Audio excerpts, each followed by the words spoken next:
de acuerdo a qué aspectos. Dice la sana crítica en la valoración, en el sistema de valoración de prueba, de acuerdo a la sana crítica, el juez debe recurrir a la lógica jurídica, debe recurrir a su experiencia, debe recurrir a su conocimiento jurídico y técnico, debe recurrir a la psicología y al sentido común. Todos esos aspectos engloban o estructuran el sistema de sana crítica razonada.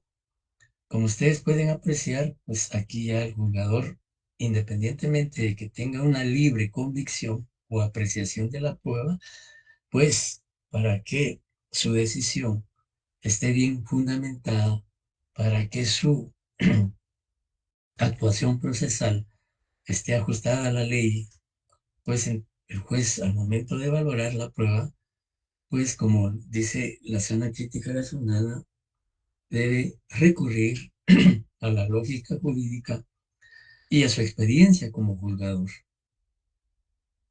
al conocimiento, la doctrina, la jurisprudencia, que también se deben tomar en cuenta, a la psicología y al sentido común. Además de esos aspectos, el sistema de la crítica razonada, el juez dice, se exige que motive o fundamente la valoración al momento de emitir la resolución judicial.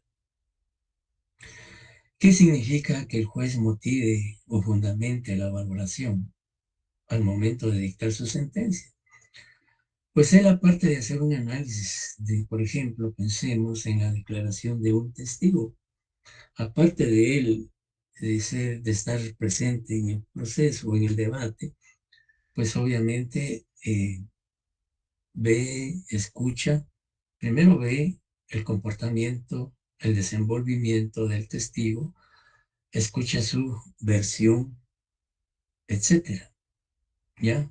Entonces, al momento de valorar esa prueba testimonial, el juez tiene que motivar o tiene que fundamentar las razones o motivos por las cuales le da valor jurídico a esa declaración testimonial o sencillamente no le da valor jurídico probatorio por diferentes situaciones.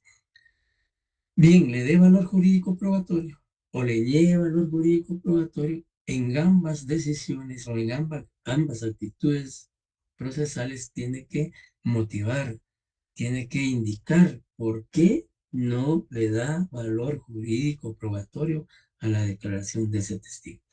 ¿Y cuáles son esos motivos o fundamentos? Pues sencillamente el juez puede decir, en relación a la declaración del testigo Juan López Estrada, este tribunal de sentencia o este tribunal sentenciador no le da valor jurídico probatorio, toda vez que al momento de deponer, de declarar sobre los hechos sometidos a conocimiento de este tribunal, el testigo fue impreciso, el testigo fue contradictorio, el testigo fue ambiguo y además durante su exposición o durante su declaración se manifestó nervioso, se manifestó, digamos, asumió una conducta que no convence al tribunal sobre la veracidad de su declaración, etcétera, etcétera, etcétera.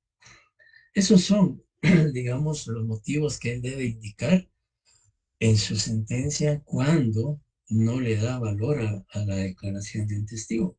O puede ser un documento. Pues si no le da valor a los documentos, a uno o varios, pues tiene que indicar por qué motivos no le da valor. Por el contrario, si le da valor, pues también tiene que indicar que por qué le da valor. En el caso del testigo, pues se puede decir que le da valor jurídico probatorio toda vez que el testigo fue preciso, fue categórico, fue seguro en su declaración y cuando fue sometido al interrogatorio, pues mostró una conducta de certeza, de seguridad, sin evidenciar nerviosismo ni contradicción, etcétera, etcétera. Entonces, todas esas justificaciones fundamentan que por qué razón un juez o un tribunal de sentencia le da valor a la declaración de un testigo, de un documento, de un peritaje, de una prueba científica, etcétera, etcétera. Y por eso es que, digamos, el Código Procesal Penal de Guatemala adopta este sistema. ¿Y en qué normas o disposiciones jurídicas del Código Procesal Penal encontramos que es el sistema que el Código Procesal Penal adopta? Veamos primero el artículo 186 del Código Procesal Penal, y si alguien me apoya con darle lectura, por favor.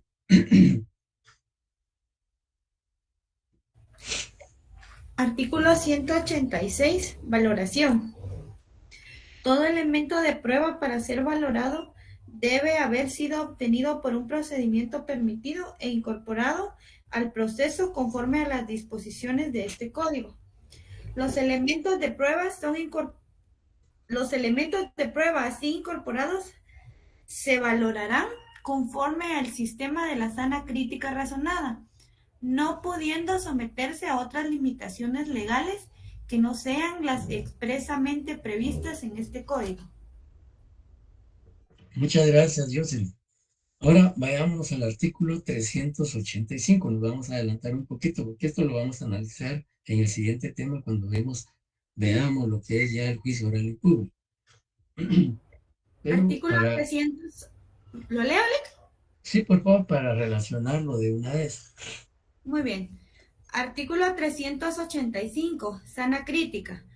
Para la deliberación y votación, el tribunal apreciará la prueba según las reglas de la sana crítica razonada y resolverá por mayoría de votos.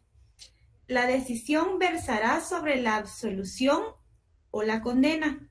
Si se hubiera ejercido la acción civil, declarará procedente o sin lugar la demanda en la forma que corresponda. Muchas gracias.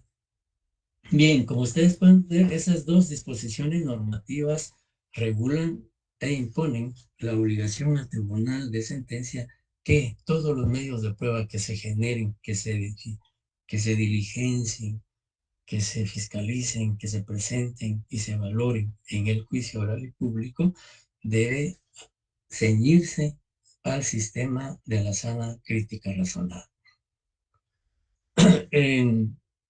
Y como les decía, la sana crítica razonada es un sistema amplio, es un sistema, les decía, más objetivo, más imparcial, más técnico, porque se toma en cuenta pues una serie de factores, como les decía, o lo dice la presentación, la lógica jurídica, la experiencia, el conocimiento, la psicología, el sentido común, la jurisprudencia, la doctrina, etcétera, para que el juez pueda fundamentar debidamente su fallo judicial.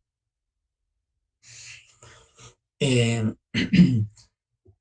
una vez, eh, digamos, en un caso hace algunos años, cuando el Código Procesal Penal inició su vigencia en un proceso penal por delito de robo agravado, eh, el hecho fue el siguiente. Una persona llegó a su residencia y pues se bajó de su vehículo porque para poder ingresar a su residencia pues era necesario que él se bajara para abrir el portón del garage y poder ingresar. Se bajó de su vehículo y cuando estaba abriendo la puerta de su garage, pues inmediatamente se le acercaron dos hombres portando arma de fuego, lo amenazaron y le solicitaron que le entregara la llave del vehículo y para robarse. Y él les entregó la llave y se llevaron el vehículo. Afortunadamente, a unos dos, casualmente iba pasando la Policía Nacional como a una cuadra y detuvo a los victimarios. Y fueron sometidos a proceso penal por el delito de robo. Fueron al final del juego, todo el proceso, se desarrolló todo el proceso y fueron condenados. Pero antes de eso, en el desarrollo del debate, Cuando declaró la víctima, en este caso, pues era una dama. Entonces, cuando declaró en el debate, empezó su declaración en forma normal. Sin embargo, durante el desarrollo de la exposición, empezó a llorar y hubo que, digamos, suspender momentáneamente la audiencia del debate precisamente para que ella pudiera controlarse y luego continuar con su exposición acerca de los hechos. Y pues siguió narrando el hecho y nuevamente se puso a llorar como tres veces durante el debate. Entonces, se, digamos, al final, pues concluyó su intervención. Y para no hacer larga la historia, eh, el tribunal de sentencia, a la hora de dictar su sentencia, eh, eh, no, miento, digamos, absolvió a los procesados, y uno de sus argumentos para descartar la declaración de la víctima es que no le daba valor jurídico a la declaración de la víctima, pues la víctima eh, había, no había sido precisa en su declaración, y que además de eso, pues había llorado varias veces, y que eso pues no convencía al tribunal para darle valor jurídico probatorio. El Ministerio Público pues apeló la sentencia, y en la sala eh, de apelaciones que conoció el recurso de apelación especial, pues se argumentó, precisamente se hizo uso de uno de estos elementos, y se argumentó que el tribunal de sentencia no había aplicado correctamente la sana crítica razonada, especialmente en cuanto a la lógica, la experiencia y la psicología. ¿Por qué? Y se argumentó que era lógico y era normal que la víctima al momento de manifestar los hechos llorara, porque sencillamente recordó el trauma, recordó la afectación emocional que había tenido en ese momento, y que eso obviamente al momento de declarar le afectó psicológicamente, porque volvió a recordar esos momentos de temor, esos momentos de incapacidad, no poder hacer nada, y sobre todo pues el temor de que, bueno, también las amenazas, la intimidación, etcétera, y que era lo normal y lógico que ella llorara, y que eso no era un factor determinante para descartar su declaración, y que además había otra prueba que complementaba lo que ella decía, porque una declaración de los agentes de la Policía Nacional, pues se determinó que los sujetos iban dentro del vehículo conduciendo, el cual habían desapoderado en forma violenta a la víctima momentos antes, y otros argumentos que se expusieron en ese proceso. Al final, pues la sala revocó la sentencia y condenó a los acusados. Ese es, digamos, un ejemplo que podría ilustrarnos de qué manera muchas veces, cuando se le da una indebida aplicación a por ejemplo, no se hace uso de la psicología, de la experiencia, del conocimiento, del sentido común, pues se puede, digamos, a veces se puede a veces valorar una prueba no digamos, en su justa dimensión. O puede ser lo contrario, que se valore una prueba sin que realmente pueda tomarse en consideración todos estos aspectos. Entonces, eso es, digamos, eso es lo relativo a la valoración de la prueba. Sí, María Luisa. María Luisa ha levantado la mano. Buenas tardes, ¿Alguna licenciado. pre- ¿Me escucha? Sí, bueno, buenas tardes. Buenas tardes. Mire, Ligda, es que no logré escuchar qué sala revocó esa resolución del juez, por un lado. Ah, Y por otro lado, una pregunta es, ¿cómo se puede probar, por ejemplo, unas bofetadas que, digamos, no dejan marcas por el daño ujú, psicológico? Pero si, por ejemplo, si el forense, el psicológico forense, dice que no hay daño psicológico, ¿cómo más se puede probar cuando no hay testigos? ujú, ujú.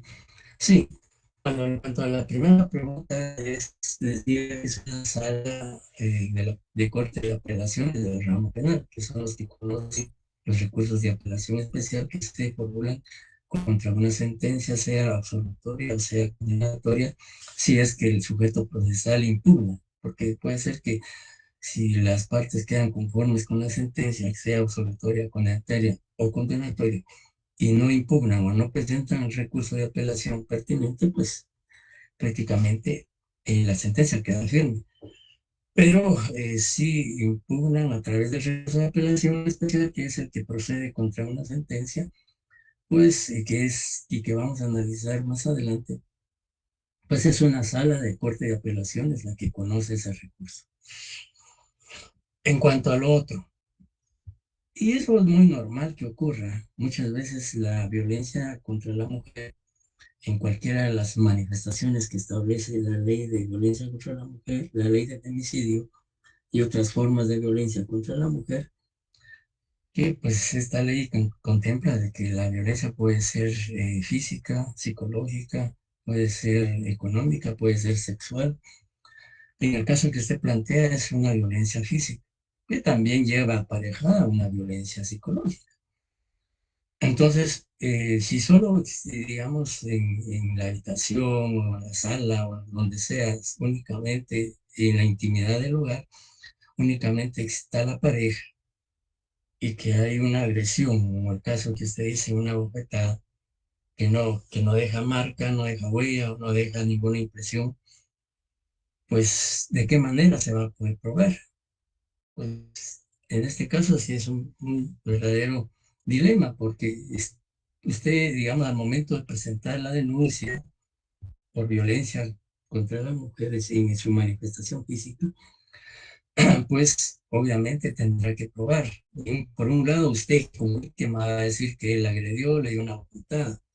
Por el otro lado, él va a negar que no le dio, no la agredió, no le, no le dio esa putada. Prácticamente está la palabra suya y la palabra de él.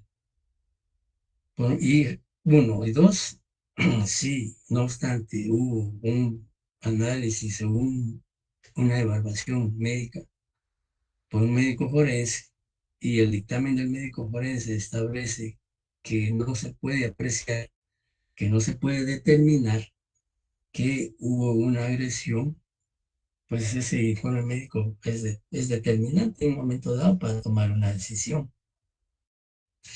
Ahí pues hay una desventaja porque digamos, no hay ningún medio probatorio que acredite esa agresión, no más que la versión suya y la versión del agresor. Amén que hayan cámaras y que quede grabada esa agresión o que haya un testigo oculto y que haya grabado eso, pues podrá demostrarse eso, pero si no, y pensemos de que también, imagínense que no solo hay un dictamen médico forense, sino también un dictamen psicológico y que ese dictamen diga de que el psicólogo que hizo la evaluación indique de que no determinó, no detectó ningún daño emocional o porque él considera que no hay ninguna afectación emocional, dada la entrevista que realizó a la víctima, etcétera, pues realmente no había otra manera de probar esa agresión, ¿verdad? No habría, pues, porque como no obstante que la ley de femicidio y otras formas de violencia contra la mujer es bastante, digamos, amplia y bastante protectora en cuanto digamos, en este caso a las mujeres o a las damas Precisamente la finalidad de esa ley es garantizar no solo el respeto, sino evitar la violencia contra la mujer, que se pues, considera digamos, así como la niñez o el adulto, digamos, de personas muy vulnerables. Pero en ese ejemplo, en el caso que usted plantea, pues si no hay ningún medio probatorio para acreditar esa aceleración, pues prácticamente, sí, digamos, procesal y jurídicamente difícil. Ya tendrá que existir algún medio para poder probar. Sí, Nini. Eh, Perdón, licenciado. Mire, y si, por ejemplo, porque me imagino que eso de las bofetadas no es primera vez, eso ha de ser recurrente. Y Ujú, si la persona, pues, como ya sabe, cuando su pareja o su amigo o qué sé yo, no sé qué relación tendrán, graba eso y presenta esa grabación a un perito para que la evalúe y lo pueda presentar como valoración de la prueba, dentro de la valoración de la prueba. ujú. Sí, lo aconsejable es eso, que si hay una forma de acreditarlo, pues se podría pedirle a un perito al INASIF que prácticamente haga el análisis correspondiente y con base al peritaje que él hace y a su informe, pues ese peritaje se puede presentar como, digamos, en un juicio o en el debate como prueba. Algo que decía Niño, que muchas veces cuando inicia una agresión, lo primero pues, que hay que hacer pues, es denunciar y pedir medidas de seguridad. Porque como dice Niño, y la práctica, la experiencia ha demostrado muchas veces que es cierto. Y una vez que alguien permita una agresión y el agresor, pues eso puede volverse un círculo vicioso y desembocar en consecuencias graves. Entonces, si se da, digamos, una situación de esta naturaleza, lo más prudente, lo más aconsejable, lo más viable es denunciar y solicitar medidas de seguridad a efecto de que el agresor, digamos, no alejarlo de la víctima, porque si no, puede ser que esto se vuelva una rutina y hemos tenido lamentablemente muchas experiencias de situaciones que comienzan con una simple agresión y terminan con un homicidio o un asesinato. En la medida en que se pueda evitar, en la medida en que se pueda prevenir, hay que hacerlo. No sé si... Y verdad que eso también se puede hacer en doble vía porque últimamente con eso de la ley del femicidio, y no es que yo esté en contra o a favor de ningún género, pero también se da el abuso verbal y también a veces de parte de la mujer hacia el hombre, porque a veces son las que empiezan bofeteando o arruñando o algún tipo de violencia y los hombres pues se descontrolan. Ellos también pueden presentar una Sí, denuncia por ese tipo de abuso y dejar un precedente para que también las autoridades vean que pues también a veces la mujer es agresiva, ¿verdad? Yo, como le digo, he visto de ambos casos. Creo que hoy no, en y día eso, es resguardarse, ¿va? no, así es. Digamos, la agresión, digamos, en un matrimonio, en una pareja, la agresión no necesariamente tiene que provenir del hombre. Esa es la regla general o por, digamos, históricamente y sobre todo, pues, tomando en cuenta que nuestras sociedades históricamente han sido machistas y que, pues, obviamente, aunque esto ha ido superándose, pero aún se mantiene todavía algunas situaciones en ese sentido, pues eso no implica de que la violencia no sea únicamente contra la mujer. Y hay muchos casos, e incluso ahora pues ya hay más denuncias de hombres que son agredidos, que generalmente no se hace por vergüenza o porque digan, bueno, ¿cómo es posible que esto ocurra, etcétera? Pero sí se da en la práctica. Hoy en día ya yo he conocido algunos casos en donde los victimarios son varones y han denunciado. Y no necesariamente tiene que ser una violencia física, no puede ser una violencia económica, una violencia psicológica o también sexual. Por eso es que la ley de femicidio y otras formas de violencia contra la mujer se refiere a ese tipo de violencia. Aunque la ley de femicidio, pues es, digamos, como dice la ley, su objeto es proteger a la mujer. ¿Ya? Pero eso, digamos, ya si un hombre es agredido, pues entonces puede, digamos, acudirse a la violencia intrafamiliar, que es otra ley especial que trata de evitar pues, la violencia intrafamiliar, que ahí pues, podemos decir que se hace una regulación tanto para la víctima ser hombre o ser mujer.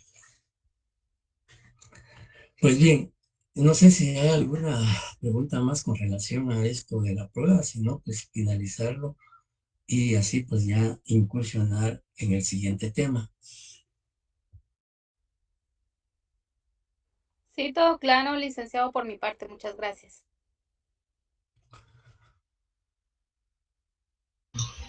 Todo claro, Lick. Muchas gracias. Bueno, entonces me voy con la veña de ustedes, voy a desconectarme para poder proyectar el siguiente punto. Muy bien.